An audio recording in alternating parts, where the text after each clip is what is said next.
আলাইকুম। ভাই আপনি আমার চার্জার গাড়ি কোথা থেকে নিতে আসছেন? আমি চকগোবিন্দ ডাঙ্গাপাড়া থেকে আসছি। এই ডাঙ্গাপাড়া, বৃষ্টিপুর ডাঙ্গাপাড়া। বৃষ্টিপুর ডাঙ্গা। ভালো দেখছেন ওখানে গাড়ি চলতেছে? হ্যাঁ, চলতেছে। ইনশাল্লাহ আপনারটাও ভালো চলছে। আলহামদুলিল্লাহ।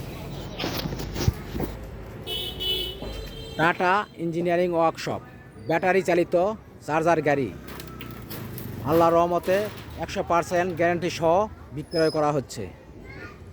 আপনারা দেখতে পাচ্ছেন এই যে এটা 62 ইঞ্চি বডি, 5 ব্যাটারি বিভিন্ন।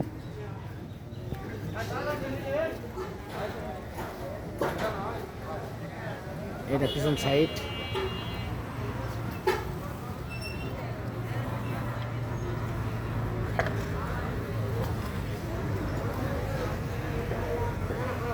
এটা বঙ্গার কারখানা, আপনারা দেখতে পাচ্ছেন এই যে বঙ্গা তৈরি হচ্ছে। এগুলো cyclone double fan double net, এগুলো কয়েকদিনের মধ্যে ডেলিভারি দেওয়া হবে ইনশাল্লাহ। সকলকে ধন্যবাদ।